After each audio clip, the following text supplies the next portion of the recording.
নমস্কার, আমার নাম শুভঙ্কর কুণ্ডু এবং আজকে চলে এসেছি স্কুলের আরও একটা নতুন পডকাস্ট নিয়ে। এবং আজকে আমাদের সাথে আসে আমাদের অত্যন্ত প্রিয় স্যার এসজি স্যার, অর্থাৎ সুরঞ্জিত ঘোষ স্যার। তো স্যার, আজকে আপনার তো আজকে এই পডকাস্টে ফার্স্ট, তো কেমন লাগছে পডকাস্টে এসে? পডকাস্ট ব্যাপারটা সম্পর্কে আমার কোনো ধারণাই ছিল না, আচ্ছা কিন্তু এখন এসে যা দেখছি পুরো ব্যাপারটা বেশ ভালোই লাগছে। আচ্ছা, স্কুলে আপনি কতদিন হলো আছেন? আমি স্কুলে জয়েন করেছি 1999 সালে, আচ্ছা মার্চ মাসের 12 তারিখে। আচ্ছা, স্কুলে তাহলে আসা প্রায় 25 বছর হয়ে গেছে। অনেকগুলো দিন। স্কুলে আসার পর স্কুলটাকে কীরকম মনে হয়েছিল?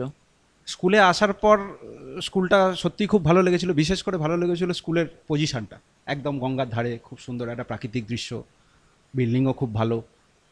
তারপর সেই সময় যিনি হেডমাস্টার মশাই ছিলেন তিনিও খুব শ্রীরামপুরের স্বনামধন্য একজন হুম। ব্যক্তি। ভালোই লেগেছিল, খারাপ লাগেনি। এরকম আচ্ছা, একটা স্কুলে চাকরি করতে, মানে চাকরি পেয়েছি এটা ভেবে বেশ ভালোই লেগেছিল। 100 বার। আচ্ছা, ছোটবেলায় ফেভারিট সাবজেক্ট কি ছিল? মানে আমরা জানি আপনি ইংলিশ নিয়ে পড়ান। ছোটবেলায় ফেভারিট সাবজেক্ট ছিল অঙ্ক, আচ্ছা মানে এখনো আছে, আচ্ছা যায়নি ভালোবাসাটা। আচ্ছা।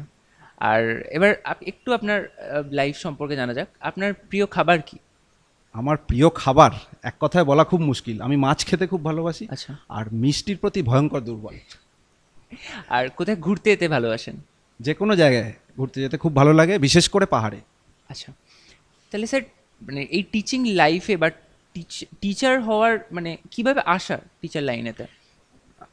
স্কুল শিক্ষকতাটা আমার কাছে পুরোপুরি অ্যাক্সিডেন্টাল, আচ্ছা মানে বাই চয়েস নয়। আমি মাস্টার ডিগ্রি কমপ্লিট করার পর পিএইচডিতে অ্যাডমিশনও নিয়ে নিয়েছিলাম, কিন্তু তখন একটা পারিবারিক পরিস্থিতি একটু অন্যরকম ছিল। সেই সময় একটা চাকরি খুব প্রয়োজন ছিল, সেই সময় এই চাকরিটা পেলাম। আচ্ছা তখন আবার ডিপার্টমেন্টে গিয়ে জানিয়ে এলাম যে আমি কন্টিনিউ করব না। জানিয়ে এলাম এই কারণেই যে আমার জায়গায় অন্য আর অন্য একজন একজন, সুযোগটা হ্যাঁ। পাবে, সেই জন্য তারপর এখানে আচ্ছা, এসে জয়েন করলাম। টিচার না হলে বাই প্রফেশন অন্য কি করতেন? টিচার না হলে দুটো সম্ভাবনা ছিল।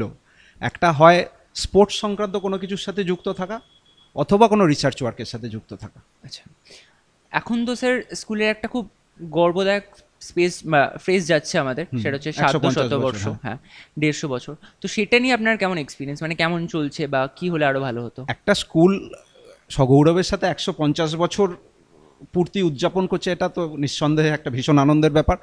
আমার কাছে এটা আরও একটা কারণে ভালো লাগছে। আমি যে স্কুল থেকে পড়াশোনা করেছি, আমি যখন ক্লাস 8-এ পড়তাম, সেই স্কুলটা 125 বছর পূর্তি আমি দেখেছিলাম আচ্ছা ছাত্র হিসেবে। আচ্ছা তারপর এখানে আসার পর এই স্কুলের 125 বছর পূর্তি আমি শিক্ষক হিসেবে দেখেছি। আচ্ছা। আমার আবার সৌভাগ্য হলো 150 বছরটাও 50 বছর। দেখতে পাচ্ছি। এরকম সুযোগ বোধহয় খুব কম মানুষের ভাগ্যেই হয়। আচ্ছা, এবার নেক্সট কোয়েশ্চেন আসি আমরা। সেটা হচ্ছে আপনাকে তো মানে আমি দেখেছি এখন আমাদের 150 বছরের যে স্পোর্টস ইভেন্টগুলো চলছে, সেখানে আপনি বেশ সক্রিয়ভাবে ভূমিকা পালন করছেন। তো স্পোর্টসের উপরেই মানে ভালোবাসাটা কি করে? স্পোর্টসের ভালোবাসা ছোটোবেলাতে আমাদের তো আর ওই এখনকার মতো মোবাইল বা ভিডিও গেম ছিল না। আমাদের ভালোবাসা ছিল মাঠটা। স্কুল থেকে ফেরার পর মানে প্রথম মনে হতো যে কখন মাঠে যাব। কোনো রকমে বইয়ের ব্যাগটা নামিয়ে দিয়ে মা হয়তো খেতে ডাকছে, খাওয়ারও সময় নেই, এরকম মা খাবার নিয়ে পিছন পিছন দৌড়চ্ছে, আমরা মাঠে দৌড়চ্ছি, এরকম একটা ব্যাপার ছিল। আর সেইখান থেকেই ভালোবাসাটা শুরু। তারপর এই স্কুলে এসে কিন্তু স্কুলের একটা নিজস্ব মাঠ নেই, এই অভাবটা কিন্তু আমি খুব অনুভব করেছিলাম এবং এখনও অনুভব করছি। স্কুলের যদি একটা ভালো মাঠ থাকতো না, তাহলে এই যে বাচ্চা বাচ্চা ছেলে তো খুব এনার্জেটিক হয়, এদের এনার্জিটা একটা চ্যানেলাইজড হওয়ার জায়গা পাওয়া যেত। নিজেদের মধ্যে মারামারি, হুম। এই আজকে এর মাথা ফেটে যাচ্ছে, কালকে ওর সাথে ঝগড়া হচ্ছে, এই ব্যাপারগুলো হয়তো হতো না। হতো না। এই মাঠের অভাবটা কিন্তু আমি খুব ফিল করি। আচ্ছা স্যার, রিটায়ারমেন্টের আগে স্কুলকে কিভাবে দেখে যেতে চান? রিটায়ারমেন্টের আগে স্কুলটাকে আরও উন্নত অবস্থায় দেখে যেতে চাই অবশ্যই, এবং কিছু কিছু ইনফ্রাস্ট্রাকচারাল ক্ষেত্রে যেখানে যেখানে একটু এখনও মনে হচ্ছে যে হলে ভালো হতো, সেই ব্যাপারগুলো যদি হয়ে যায়। যেমন আমি আরেকটা জিনিস খুব মনে করি, যে একটা অগ্নি নির্বাপন ব্যবস্থা যদি পার্মানেন্টলি স্কুলে ইনস্টল করা যায় তাহলে খুব ভালো হয়। সেই ব্যাপার স্যাপারগুলো যদি হয়, বা একটা স্মার্ট ক্লাসরুম, আধুনিকতার সাথে ক্লাসরুমকে যদি স্মার্ট স্মার্ট করা যায়, হ্যাঁ ক্লাসরুমে তো হেড ক্লাসরুম, স্যারও চিন্তা ভাবনা হ্যাঁ করছেন। এই ব্যাপারগুলো হলে খুব ভালো লাগবে। আর একটা ভালো জিনিস হয়েছে, অলরেডি স্কুলে সোলার প্যানেল বসেছে, হুম। গ্রিন এনার্জি আমরা কিছু উৎপাদন করছি, কিছুটা হলেও তো করছি। আচ্ছা, আপনার মানে টিচার হওয়া, ঠিক আছে, কোথায় গিয়ে মনে হয়েছে হ্যাঁ আমি টিচার হয়ে সার্থকতা পেয়েছি? হ্যাঁ, টিচার হয়ে সার্থকতা পেয়েছি এটা আমি অনুভব করেছি চাকরি করার 3-4 বছর পর থেকে।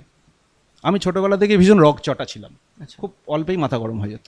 তো এখানে এসে যখন বাচ্চাদের সাথে বেশিরভাগ সময়টাই দিনের কাটাতে শুরু করলাম, আমি প্রথম দিন থেকেই ঠিক করে নিয়েছিলাম আমি কাউকে মারবো না।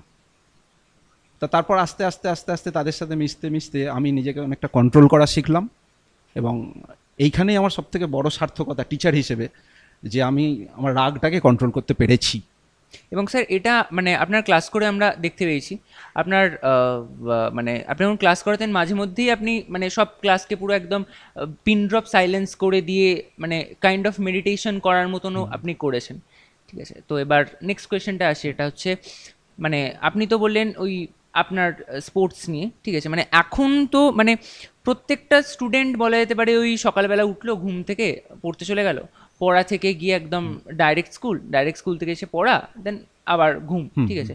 এই যে স্কুল মানে এই স্টুডেন্ট লাইফের মধ্যে যে খেলা জিনিসটা আস্তে আস্তে হারিয়ে যাচ্ছে, ঠিক আছে, ইভেনচুয়ালি মাঠও কমে গেছে অনেক, তো সেটা নিয়ে কতটা নেক্সট জেনারেশনের উপর ইম্প্যাক্ট পড়বে সেটা আপনার মনে হচ্ছে? এখন নেক্সট জেনারেশন তো এটার জন্য দায়ী নয়, দায়ী আমরাই পাড়াতে কোনো মাঠ রাখিনি। আমাদের এই পড়াশোনার সিস্টেমটা এমন হয়ে গেছে, একটা ইঁদুর দৌড়ের মধ্যে চলে এসছে। প্রত্যেকটা ছাত্র ছোট থেকেই তাকে বুঝিয়ে দেওয়া হচ্ছে যে তোমাকে ফার্স্ট হতে হবে, তোমাকে সফল হতে হবে। এই খেলাধুলো ব্যাপারটা তাদের সাধারণ ছাত্রছাত্রীদের মধ্যে থেকে উঠেই গেছে বলা যেতে পারে। একমাত্র খেলাধুলো তারাই করে আমি যেটুকু দেখি, যারা ধরে নিয়েছে যে খেলাধুলোটাকে আমি ভবিষ্যতে আমার জীবিকা হিসেবে নেব। তারা কোচিং ক্যাম্পে যাচ্ছে, হাজার হাজার টাকা খরচ করছে, তারা স্পেশাল কোচিং নিচ্ছে, স্পেশাল ডায়েটিশিয়ান রাখছে, তারা শরীর তৈরি করছে, জিমে যাচ্ছে, মানে তাদের টার্গেটটাই হচ্ছে খেলাধুলোর মাধ্যমে আমি জীবনে প্রতিষ্ঠিত হব। তো এই ধরনের যারা প্রথম থেকেই টার্গেট ঠিক করে নিচ্ছে তাদের কাছেই খেলাধুলোটা এখন বেঁচে আছে। সাধারণ ছাত্রছাত্রীদের কাছে খেলাধুলোটা কিন্তু এখন মানে পিছনের সারিতে চলে গেছে। দু একজন পাড়াতে হয়তো একটু আধটু খেলে। ইভেন আমি আমার বাড়িতেও যে বাচ্চারা আছে তাদেরও আমি খেলাধুলার প্রতি উৎসাহী করতে পারিনি, এরকম একটা ব্যাপার চলে এসেছে। আমরা পডকাস্ট প্রায় শেষের দিকে চলে এসেছি, তো স্যার আপনার যদি কিছু বলার থাকে আপনি বলতে পারেন দর্শকদের। হ্যাঁ, আমার একটা কথারই বলার আছে, সেটা হচ্ছে যে এই 150 বছর পূর্তি উৎসব উপলক্ষে আমরা যে ব্যাপার স্যাপারগুলো করব ভেবেছিলাম, তাতে প্রাক্তন ছাত্র হিসেবে এরা যেভাবে যোগদান করছে এবং যেভাবে উদ্যোগ নিয়ে কাজকর্ম করছে, এই উদ্যোগটা ওরা যদি ধরে রাখতে পারে তাহলে স্কুলের অবশ্যই উন্নতি হবে, এটা নিয়ে কোনো সন্দেহ নেই। ধন্যবাদ স্যার আমাদের এত বড় একটা টাইম দেওয়ার জন্য, এবং সকল দর্শকদেরও ধন্যবাদ। এবং আজকের পডকাস্টটি এখানেই আমরা শেষ করছি। ধন্যবাদ, নমস্কার।